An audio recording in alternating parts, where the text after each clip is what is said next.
있어 고민까지.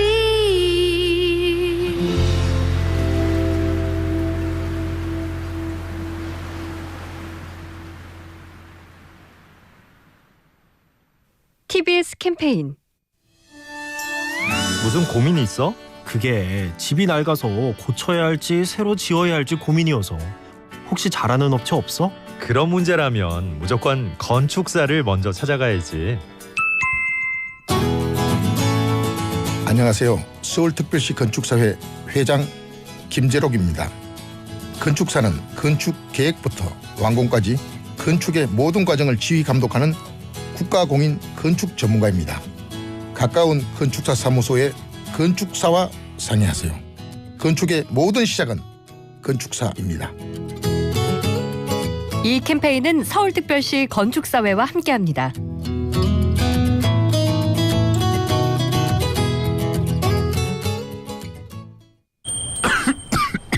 약사님, 감기 아직 안 나으셨어요?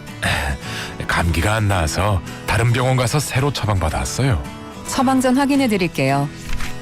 같은 성분약을 받아오셨네요. 성분명으로 처방되었으면 바로 아셨을 텐데. 예? 이름이 달라서 다른 약인 줄 알았어요.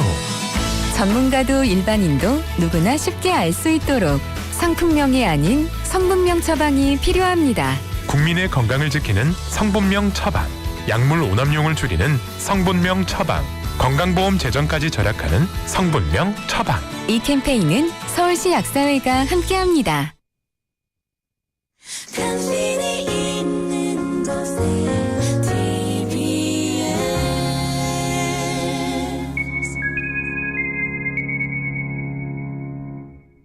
네, 손안의 자동차 전문가 스마트 차량 관리 인포카 협찬 2시 29분 교통정보입니다. 지금 강변북로 구리 방면은 마포대교에서 동호대교까지 25분 걸립니다. 도로 위로 교통량이 다시 많아진 것도 있고요. 동호대교를 조금 지나서 1차로에 서 있던 사고 여파도 있는데 사고 차량은 조금 전에 치워졌다는 점 참고하시기 바랍니다. 올림픽대로 하남 방면으로 행주대교를 조금 지난 지점 합의차로에도 승용차끼리 부딪힌 사고가 있었지만 여기 지나기는 원활하고요. 또 한강대교를 조금 지나서도 사고가 있었고 1, 2차로와 3, 4차로 사이 안전지대에서 처리 중이라 통제로 인한 불편은 없습니다.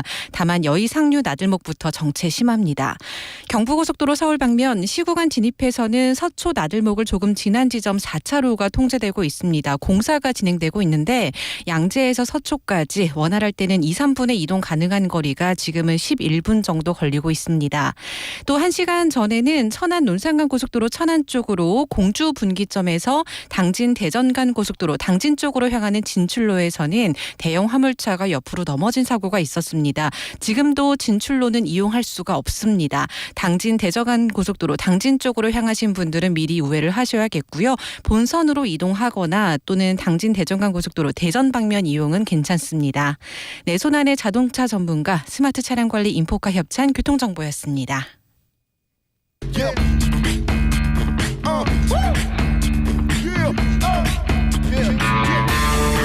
정치가 바로 서야 나라가 바로 선다. 정치권 소식 발빠르게 전달해드립니다. 정치 파발마.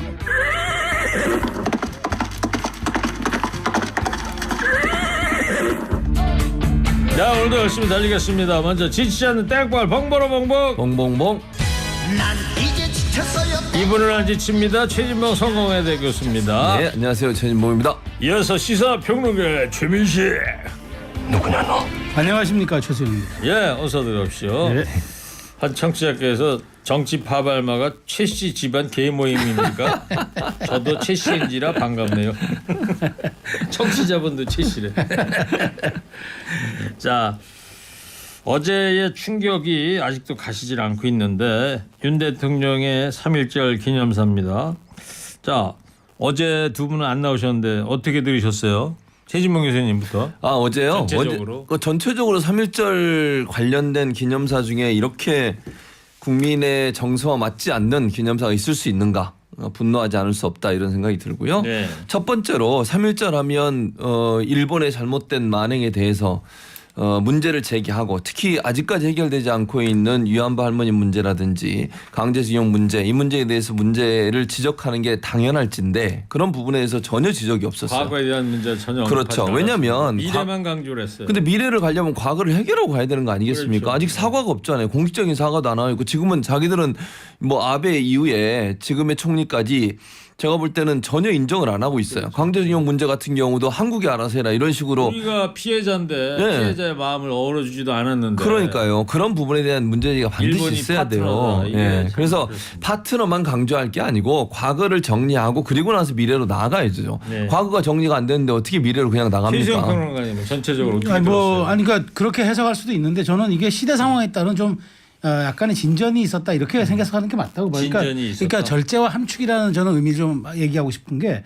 일본에 대해서 분명히 얘기를 안 한 거는 이제 이런 거죠. 그러니까 과거의 역사를 우리가 잊으면 안 된다는 얘기는 분명히 했죠. 그러니까 그게 슬픈 역사든 부끄러운 역사든 뭐 자랑스러운 역사든 어쨌든 그 모든 것들을 우리가 받아들이고 분명히 일본이 과거 군국주의 침략이었다는 건 분명히 명시했지만 지금은 좀 세상이 지금 여러 가지 바뀌어서 한미일 이 3국의 공동체제도 그렇고 지금 여러 가지 국제 정세와 안보 상황들이 좀 엄중하니까 3자 협력이 있어야 되고 작년 8월 15일엔 그랬어요. 8월 15일 경축사에서는 일본을 뭐 우리 그 이웃 함께 가야 할 이웃이라고 했는데 이제는 전략적 동반자 파트너십이라고 한 단계 격상했다는 거는 지금 여러 가지 상황에 따라서 우리가 분명히 과거는 직시하되 풀 건 풀고 미래로 나가야 할 타이밍이 아니겠는가 그거를 강조하는 뜻에서 저는 어제 5분 연설에 좀 함축해서 담아냈다 이렇게 생각을 좀 합니다. 긍정적으로 보신다는 거예요? 뭐, 그러면? 아니, 저는 뭐 대통령의 말씀 당연히 전 미래로 그러니까 국가를 책임지는 사람 입장에서는 과거에 대해서 평가도 중요하지만 앞으로 가야 할 일도 중요하지 않겠습니까? 그런 점을 저는 강조했다 생각하는 거죠.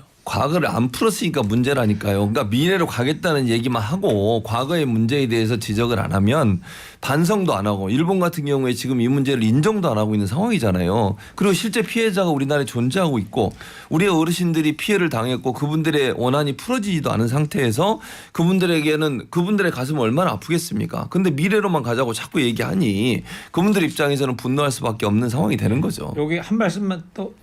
아니 저는 그래서 사실 이 타이밍이 이렇게 봐요. 사실 이 3.1전 정축사 3일 전에 예. 그 박진 외교부 장관이 강제징용 피해자 그 피해자들 만났어요. 만나가지고 이제는 우리가 국가가 책임지고 이 문제를 좀 풀겠다라고 얘기를 했단 말이죠. 네. 그리고 저는 대통령이 방향성을 제시했다고 보는 거예요. 여기까지 듣겠습니다. 자, 특히 어제 대통령 기념사에서 문제가 되는 게 식민사관에 대한 얘기를 좀 언급하던데 특히 요 대목이에요. 세계사의 변화에 제대로 준비하지 못해서 우리 조상들이 국권을 상실했던 과거를 되돌아봐야 한다. 자, 이 보수적인 시각에서 보면은 이 대통령의 이 말 어떻게 들으셨어요? 그러니까 이거를 역사학적으로 해석한다 그러면 뭐 식민사관이다 아니다 이런 얘기들이 나올 수 있겠으나 제가 좀 전에 말씀드린 대로 그때 당시의 관점이라든가 정치적 이해에 계속 얽매여만 있다면은 우리가 앞으로 나갈 수 없지 않느냐 그런 전향적이고 대승적 차원에서 대통령께서 국권을 상실했던 우리 아픈 것을 한번 기억한다면 그때 우리가 변화에 제대로 우리가 대응하지 못했던 점이 있다. 지금 사실 미중 패권 경쟁이라든가 우크라이나 전쟁으로 인한 신냉전 구도 같은 경우는 사실 엄중한 상황은 분명하거든요. 그렇다면 우리가 일본을 어떻게 잘 활용해서 될 거 아니냐. 그러니까 과거가 있다고 무조건 배척할 게 아니라 우리 입장에서 잘 활용해서 사과할 거 받아낼 건 받아내면서 함께 가야 할 그런 전략적인 좀 판단도 이제 할 타이밍이 되지 않았냐. 네. 이런 점을 강조한 거죠. 받아내야 될 걸 좀 제대로 받아냈다면은 또 응어리가 좀 사실 갔을 진행형이잖아요. 아직 그래서 그 부분이 저는 이 부분은 분명합니다. 일본이 여기에 대한 화답이나 제대로 된 조치가 없다면은 절대 우리 정부가 먼저 문을 열어줘서는 안 된다는 생각 저도 분명합니다. 아 그렇습니까? 제가 볼 때는 그 문을 열려고 하는 것 같아요. 그것도 문제고 이게 세계사의 변화에 제대로 준비 못해서 국권을 상실했다는 거죠. 그럼 일본의 군국주의적 상태 그리고 다른 나라를 이렇게 침탈해서 자기 마음대로 휘젓고 다녀도 되고 억압해도 된다는 얘기입니까? 아니 우리가 물론 이렇게 얘기할 수 있어요. 우리가 제대로 준비하지 못한 부분도 문제가 있다. 그러나 일본의 그런 만행에 대해서는 명확하게 지적을 하고 넘어가야죠. 그 얘기는 하지도 않고 세계사의 변화에 제대로 준비 못해서 국권을 상실했던 우리의 과거를 돌아보자면 우리만 잘못을 반성하자는 거잖아요. 우리를 침략해서 짓밟았던 그들은 어떤 반성도 하고 있지 않는데 우리 대통령이 우리 국민을 향해서 우리가 잘못해서 그렇게 된 거라고 얘기하는 것 자체가 문제라는 거예요. 이거 대목만 너무 잘라서 확대 해석할 건 아니고 전체적인 맥락을 아니 전체적 맥락이 그런 얘기가 없어요. 아니 자, 전체적 여기까지 맥락이 하시고요. 그런 얘기가 네. 없다니까. 아예 그게 여기까지 문제라는 하시고 거예요. 제가 지난주에 그 KBS 시사 다큐를 봤더니 안중근 의사가 이제 재판받는 과정에서 일본 측의 이 신문이 들어가더라고. 우리 일본이 조선을 갖다가 잘 살게 해준 거 아니냐. 그랬더니 안중근 의사의 답변이 그거였어요. 그거는 니네 나라가 잘 살라고 그런 거지 우리나라 잘 살게 해주려고 그런 게 아니지 않느냐. 요게 아마 함축적인 그렇죠. 그게 얘기 같은데. 식민지 근대화론이에요. 자, 그래서 오늘 청취자 여러분 이런 문자 받아보도록 하겠습니다. 세계사의 변화에 제대로 준비하지 못해 국권을 상실했던 우리의 과거를 되돌아봐야 한다. 여러분은 대통령의 이 발언 어떻게 생각하시는지 5글자로 보내주시기 바랍니다. 소개해드리고요. 2분 추첨해서 작은 선물도 보내드리도록 하겠습니다. 자, 이 과거사에 대한 사죄 요구 메시지도 없었고요. 근데 먼저 보수 정권인 이명박이나 박근혜 정부 때도 사죄 요구는 빠지지 않았단 말이에요. 이 부분은 어떤 차이가 있는데 어떻게 봐야 됩니까? 저는 그러니까 그랬죠. 그 이명박 정부나 박근혜 정부 때도 정말 그 우리가 피해자 입장에서 가해자의 일본에 대한 엄중한 어떤 그런 조치들을 요구하고 했던 게 분명한 대통령 메시지에 담겼던 건 맞습니다. 그런데 저는 이제 그 윤석열 대통령 취임 이후에 뭐 일본에 대해서 전향적 자세를 갖는다. 그 일본에 대해서 우리가 피해자인데 가해자를 용서하기 위해서 이렇게 한다. 이건 너무 억측이고 다만 저는 시대 상황에 따른 변화에 따라서 대통령이 언제까지 일본을 전략적으로 활용해야 될 타이밍에 이 부분에 대해서 우리가 너무 과거에 발목 잡히면 안 된다는 측면에서 실무선들이 협상할 수 있도록 대통령이 너무 구체적인 얘기를 해버리거나 과거에 대해서 어떤 일본에 대해서 적시해서 뭘 요구하거나 하면은 약간 협상에 좀 그 말하자면은 그 폭을 넓히지 못할 것 같아서 그 점에 대해서는 그래서 제가 절제와 함축이라는 표현을 쓴 거거든요. 그래서 함축적인 표현으로 이렇게 일본에 대해서 어느 정도 문을 열어놨으니까 일본 정부의 상응하는 조치를 보고 저는 정부가 그 스텝 바이 스텝으로 나가야 된다고 생각을 합니다. 아니 잘 보세요. 시대 상황이 바뀌었다고 해서 피해자와 가해자가 바뀌어요? 피해자에 대한 사과가 계속 없었는데 그 사과가 없는 것에 대해서 문제를 지적하는 게 어떻게 시대상의 변화와 연관돼 있습니까? 시간이 지나면 그러면 피해자가 사과도 못 받는데 사과를 안 받고도 용서해줘요? 그냥 넘어가는 거예요? 침략이라는 점은 분명히 했잖아요. 그러니까 궁극적인 침략으로 끝날 게 아니라 일본이 사과를 하지 않고 명시적으로 우리나라에 대해서 또는 피해자에 대해서 보상을 제대로 안 한 부분에서는 지적을 하고 그 부분과 다르게 또 그럼 우리는 미래로 나가기 위해서 노력해야 된다고 얘기를 해야 된다고 봐요. 근데 미래에 대한 얘기만 하고 왜 과거 얘기를 안 하냐는 거예요. 과거가 발목을 잡는 게 아니에요. 누가 지금 발목을 잡고 있어? 일본이 발목을 잡고 있지 우리나라가 발목을 잡고 있어요? 선 사과를 요구해 버리면은 만일 그 우리 협상단위들이 협상할 때 거기에 대해서 한 발도 진 척이 없으니까 그게 말이 안 된다는 거예요. 아니 그게 말이 안 되는 게 저기, 사과를 얘기하지 말고 협상을 위해서 그러면 피해자가 있으면 또 사과 안 받고 넘어가자는 말씀이세요? 명시적으로 하지 않고 여지를 열어놨다는 뜻이죠. 자, 그러면 협상을 위해서 그런 여지를 남겼다. 대통령 기념사에 포함된 게 그러면 최승 평론가 보시기에 강제징용이나 위안부 문제에 대해서 앞으로 한일 간의 긍정적인 협상을 기대하고 있다는 얘기인가요? 사실 진행되고 있는 것 같아요. 그래서 보니까 지금 긍정적인 방향으로 진행이 되고 있다. 그러니까 일본이 긍정적으로 나올지 모르겠으나 여태까지 진행됐던 상황을 보면 일본도 좀 여기 협조를 하는 것 같아요. 그래서 국장급, 차관급, 장관급 각급 단위로 지금 외교 라인에서 진행이 되고 있는데 다만 전 여기에서 분명한 거는 그렇다고 대통령의 여지를 열어두고 방향성을 제시한 것을 일본이 좀 오판해가지고 한국이 조급해하구나 이런 인상을 주면 안 된다는 거죠. 그러니까 협상의 여지는 열어놨기 때문에 충분히 재량은 발휘하되 일본의 어떤 성의 있는 책임 있는 조치들 그런 것들이 따르지 않으면 전 절대로 우리 정부가 먼저 여기에 대해서는 협상의 여지를 열어두면 안 된다는 생각 저도 분명합니다. 그러니까 최수영 평론가 말씀을 그렇게 하려면 대통령이 이런 식으로 하시면 안 된다는 얘기를 하는 거예요. 무슨 말이냐면 그 위안부 할머님들이나 아니면 강제징용 피해자들에 대한 배상 문제도 그래요. 우리가 먼저 나서가지고 우리 정부에서 우리 기업들에게 돈을 모아가지고 주겠다고 이런 얘기 하는 것도 저는 잘못됐다고 일본이 생각해요. 요구했어요.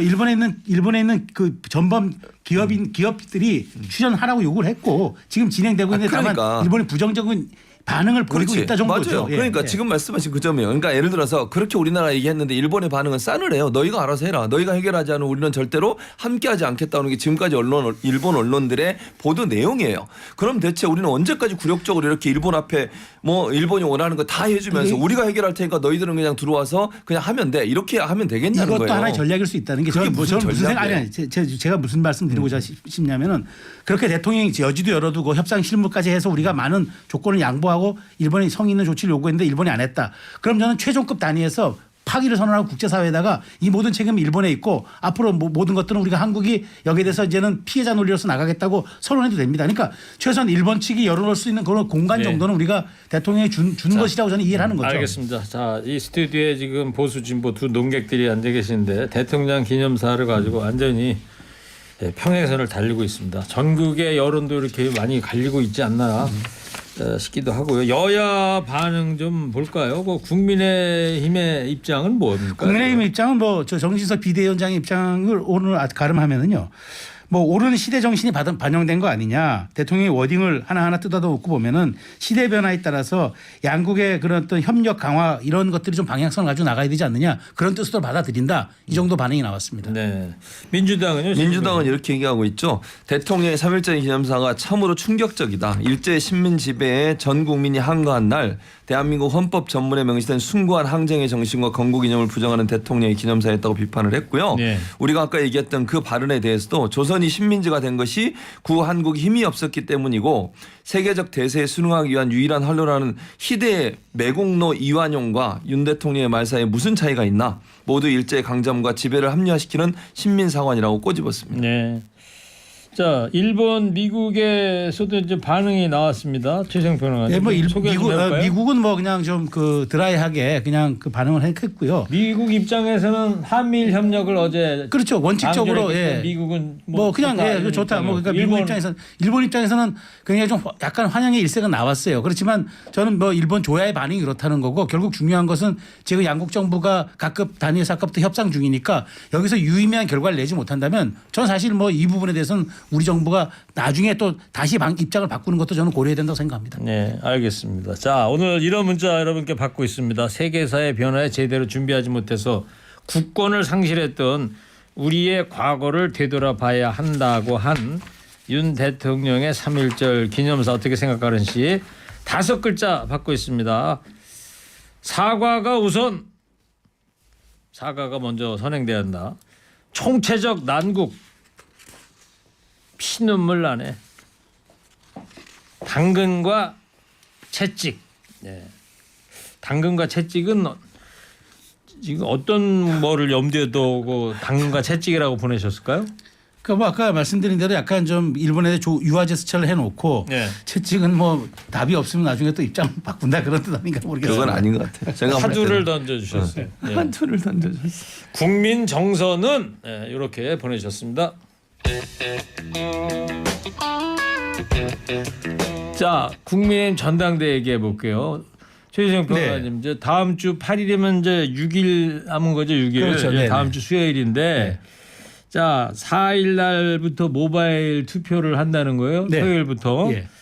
자, 오늘 후보들 마지막 연설회가 있죠. 그렇습니다. 어디서 열리죠 지금? 수도권 연설회입니다. 네. 그 수도권 연설회인데 그 당권 주자들이 오늘 뭐 세게 붙었어요. 그러니까 이제 그 김기현 후보 1위 후보는 뭐 대세론을 얘기하면서 이제 뭐 자기가 이제 거의 과반 간다는 얘기를 하는데 다른 세 후보들은 이 부동산 문제뿐만 아니라 도덕성 문제까지 집중 거론하면서 부동산 문제가 단순히 투기 의혹에 대한 문제가 아니라 이건 당대표의 공직자의 도덕성 문제라고 아주 세 명이서 십자포화를 날리는데 더더군다나 이제는 이 황교안 후보까지 어저께 또 기자회견을 통해서 이 문제를 그냥 좌시할 수 없고 자신은 뭐 끝까지 자신을 고발 조치하든지 간에 끝까지 이 문제를 끌고 들어갈 그런 양상을 보여서 마지막 갈수록 이 부분이 좀 뜨겁게 좀 달아오르는 분위기입니다. 지금 TV 토론회는 내일 최종 한 번 남았습니다. 내일 한 번 남았어요. 내일 몇 시에 합니까? 5시 반에서 7시에 합니다. 그렇군요. 자, 그거 8일 날 전당대회라면 이제 여론조사 결과를 투표 결과를 8일 날 발표하는 거잖아요. 예, 몇 시에 합니까, 그거는? 아마 오후 2시 이후로 제가 알고 있어요.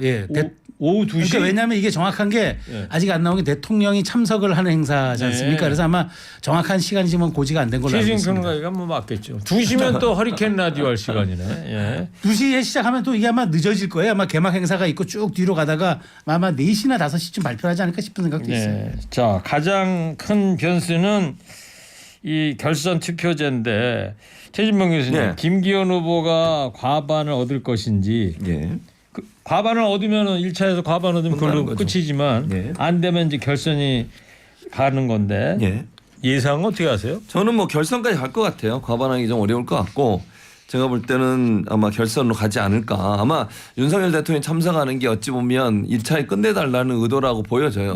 거기 이제 그게 무슨 뜻이에요? 그러니까 무슨 뜻이냐면 예. 물론 이제 모바일로 하니까 미리 다 하지만 그러니까 현장 8일 날은 투표를 안 한다며요. 그러니까요. 그럼에도 불구하고 상징적이잖아요. 예를 들어서 지금부터 자꾸 이제 대통령이 그렇죠. 참석한다는 말은 대통령이 앉아 있는데 그래도 누가 봐도 대통령이 민훈 후보가 김기현 후보잖아요. 근데 1차에서 50% 못 넘어서 2차로 갑니다. 이 얘기 듣고 싶어 하시겠어요? 그러면 지지자들 입장에서는 대통령이 거기 앉아 있는데 그 면전에다가 그런 결과가 나오게 하는 것은 이건 좀 안 좋지 않겠나. 이런 여론이 형성될 수 있잖아요. 그럼에도 불구하고 최지명 교수님 예상은 그래도 안 될 과반 거다. 못 남기고 결선으로 가야 될 그럴 것이다. 거라고 봅니다. 결선으로 가게 된다면은 어떻게 되는 거예요? 일정이 8일 날 결선으로 그날 다 해결되는 거예요? 아닙니다. 그래서 이제 9일 날 그 다음 날 토론을 또 해요. 또 합니다. 양자 토론을. 그러고 나서 양자 토론을 또 하고 11일 날 또 이제 투표를 그러니까 그건 아직 정확하게 안 정해졌어요. 그거는 이제 어떻게 할 건지는. 그래서 12일 날 발표. 일요일 날. 예, 일요일 날 발표. 최종으로. 최종. 그렇게 되는군요. 최종표 나오면 예상. 그러니까 저도 항상 예상은 저희가 했습니다만. 김기현 후보가 어쨌든 지금 계속 40%대는 유지하고 있는 건 맞아요. 그런데 실제로 과반을 가려면은 진짜 지금부터 계속 50%대 이상 지지가 여론조사가 나와야 줘야 돼요. 그리고 또 하나 문제는 지금 3, 4위 후보가 사실 극적인 하나의 변수 포인트가 있었잖아요. 황교안 후보가 1차 투표 전에 아마 사퇴할 수도 있다 얘기했는데 지금은 본인도 그 얘기는 아니라고 했어요. 그럼 이제 간다고 보면은 천하람 황교안 후보가 지금 가지고 가는 그 퍼센테이지 수가 20이 훨씬 넘어요.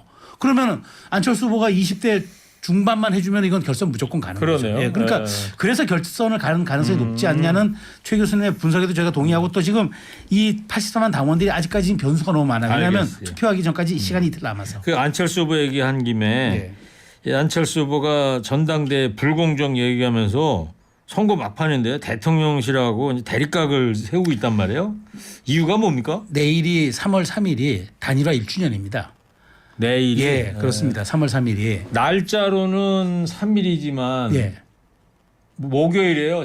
작년 1년 전에. 그렇죠. 예, 그렇습니다. 그러니까 요일로 치면 오늘 아침 그렇습니다. 새벽에. 그래서 했는데 제가 보기에 이제 이렇게까지 공동정부 정신을 훼손할 수 있느냐. 내가 도와줘서 그렇죠. 했는데. 그러면서 이제 불공정 문제 얘기하면서 지금 선관위라든가 모든 구조가 기울어진 운동장이기 때문에 내가 이렇게까지 정말 애쓰고 있지만 힘이 든다. 그러면서 저는 선거 결과에 따라서 어쩌면 패하더라도 안철수 후보가 어떤 비주류의 리더가 되기 위해서는 지금쯤 이렇게 좀 센 메시지로 전환하는 것도 타이밍적인 전략이 아닌가 싶어요. 내가 있어서 0.73% 이긴 겁니다. 25만 표 이긴 겁니다. 이제 그거를 이야기한다 이런 얘기죠. 그러고 보니까 작년 대선도 다음 주 9일 날이네요. 꼭 1년 되는 날이. 예. 자, 오늘 이런 문자 여러분께 받고 있습니다. 세계사의 변화에 제대로 준비하지 못해서 국권을 상실했던 과거를 되돌아봐야 한다. 대통령 기념사 들으시면서 어떻게 생각하시는지 5글자로 받고 있습니다. 너는 누구냐? 여기서 너는을 누군지를 모르겠습니다. 예. 청취자분께서 알아서 해석해 주시고요. 미래 없는 말. 혼자 짝사랑. 혼자 누구를 짝사랑한다. 예. 무건이 정답. 네. 무건. 네. 말 없이 있는 거죠. 무건이 정답. 또 긴 문자 또 보내주신 분들도 계신데 몇 번 소개하면요. 학교 폭력도 과거니까 미래지향적인 상황이라면 그냥 가야 되는 거죠. 일본도 시대정신 따라서 사과해야죠. 왜 관계 개선 위해 노력하지 않습니까? 일본은 시큰둥하고 있는데 왜 우리 국민들만 굴욕감을 느껴야 합니까? 자, 탈북어민 강제 북송 사건 수사인 검찰이 문재인 정부 고위인사 4명을 재판에 넘겼습니다. 최승 평론가님. 네, 맞습니다. 서울중앙지검 공공수사 3부는 28일 날 정전 실장하고 서훈 전 국정원장, 노영민 전 대통령 비서실장, 김현철 전 통일부 장관을 직권남용으로 인한 국가정보원법 위반 혐의로 불구속 기소했습니다. 서 전 국정원장은 허위 공문서 작성 혐의로도 추가 기소가 됐습니다. 네, 정 전 실장이 기소 직후에 입장문을 냈어요, 최진봉 교수님. 네, 그렇습니다. 뭐라고 얘기했냐면 일단 이거는 정치적인 전 정부에 대한 어떤 정치적 보복이다라고 얘기를 했고요. 원칙과 문제는 전혀 문제가 없음에도 불구하고 이런 행동을 한 것에 대해서는 받아들일 수 없다 그렇게 얘기했습니다. 예, 박지원 전 국정원장이 이런 얘기를 했어요. 이 상황에서 문재인 전 대통령이 한 말씀 해줘야 한다. 이런 말을 어디서 했는데 네. 두 분 어떻게 보세요? 그러니까 저는 이런 것 같아요. 지금 이 네 분의 기소에 대해서 아무도 설명을 안 해주고 마치 이가 이제 죄가 확정되는 듯한 얘기를 이렇게 하는데 너무 억울하지 않느냐. 그러니까 누가 이렇게 4명이 기소가 돼도 아무도 여기에 대해서 입도 뻥끗 안 하는데 그럼에도 불구하고 민주당도 하고 있지 않지만 그럼에도 최고위층이었던 문재인 대통령께서 뭔가 이들을 위해서 네. 국가 통수권자로서 한 말씀해 주셔야 하는 건 아니냐. 좀 약간 억울한 이 4명을 대신해서 네. 항변을 했던 것 같아요. 그런데 검찰은 어쨌든 문재인 전 대통령을 기소해서 완전히 제해버렸기 때문에 여기에 대해서 문재인 전 대통령이 어떻게도 답변할지도 좀 관심합니다. 최진봉 교수님. 일단 문재인 대통령이 지난번 얘기 한번 하셨어요. 그걸 잘 기억을 못 하시는 것 같은데. 그랬습니까? 네, 얘기했어요. 뭐라고 그랬냐면 이 최종 책임은 본인한테 있다. 그러니까 정 실장이 물론 뭐 사인을 했다 하더라도 본인한테 보고를 했고 본인이 이걸 승인했기 때문에 이루어진 일이라고 하는 것을 명확하게 밝히셨기 때문에 네. 그 부분에 대해서는 더 재론의 여지가 없다고 봐요. 문재인 대통령께서도 본인이 최종 책임자고 본인한테 책임이 있다라고 얘기를 먼저 네, 하셨기 때문에 맞아요. 네, 그런 그건 박지원 원장이 좀 잘못 이해를 하신 것 같습니다. 알겠습니다. 자, 마지막으로 두 분도 한 줄 평 해주시기 바랍니다. 논란이 되고 있는 윤 대통령의 기념사 어떻게 생각하시는지 5글자입니다. 최진봉 교수부터 해주세요. 3, 2, 1 일본 발악이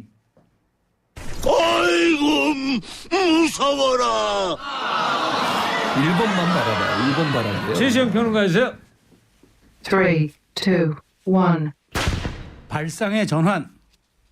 좀 더 창의적으로 해주세요. 혼났어요, 두 분 다. 창의적으로 좀 하세요. 자, 두 분 또 토요일 정치 파발마에서 뵙는 걸로 하고요. 정치 파발마 지금까지 최진봉 교수, 최수영 시사평론가였습니다. 감사합니다. 감사합니다. 최진봉 교수님, 이렇게 전화기를 떨어뜨리고 부시럭거리고 오늘 수업 태도가 영. 자, 홍지윤 사랑의 여왕 들으시고요. 오늘 추첨해서요 5글자 응모해 주신 분들 7087 5311 두 분 추첨했습니다. 선물 보내드리겠습니다. 참여해 주신 모든 분들 감사합니다. 따라따라요 알쏭달쏭 정말 알쏭달쏭해 널 보는 눈빛 마음 주고 청춘은 당신이 난 좋아요 사랑 나하지 하지마 어딜 가냐 한 송이 두 송이 꺾어봐 내 꽃을 나는 사랑의 여왕 당신만 사랑할까봐 난리 났네 난리 났어 나의 가슴에 불을 질렀네 나는 여왕처럼 사랑의 여왕처럼 드레스를 휘날리며 밤새도록 나 춤출까나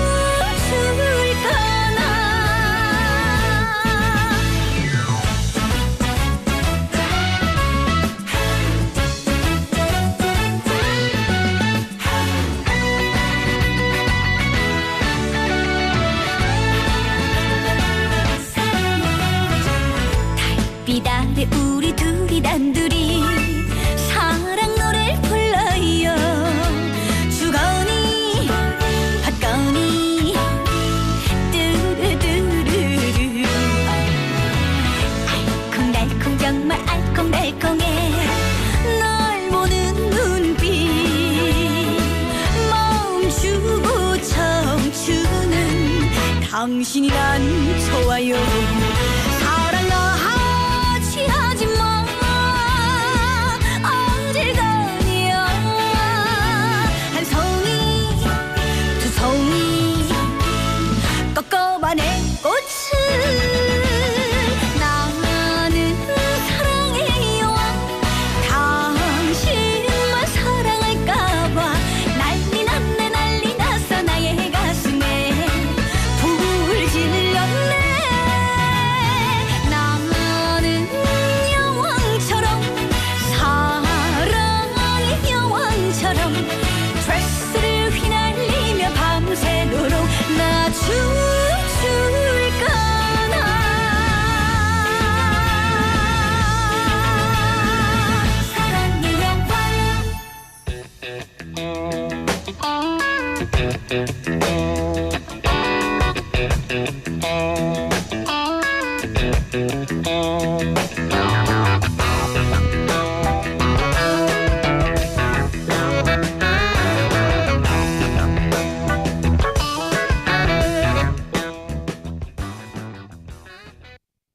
TBS 캠페인 다양한 문화의 사람들이 모여 함께 사는 다문화 사회. 하지만 아직은 익숙하지 않은 그 모습에 많은 이들이 불편함을 겪고 있는데요. 전문가들은 무엇보다도 교육이 중요하다고 말하고 있습니다. 아무래도 눈치가 많이 보입니다. 말도 익숙치 않고 겉모습도 다르니까요. 저희도 사실 적응할 시간이 필요하잖아요. 갑자기 다 같이 사는 사회라고 말해도 잘 모르겠어요. 처음이어서 힘들고 처음이어서 낯선 다문화 사회. 우리보다 먼저 다문화 사회를 이룬 독일의 노이쾰른. 이곳에서는 2009년부터 지역민과 이민자를 대상으로 사회통합 프로그램 이수를 의무화했습니다. 그 결과 이 지역에서는 지역민의 다문화 이해도가 넓어졌고 이민자들의 독일 적응력이 향상되었다고 하죠. 우리도 불가능하지 않습니다. 서로에 대한 문화를 학습하고 지속적인 교육을 통해 앞으로의 사회를 배워가는 것. 그것으로 우리는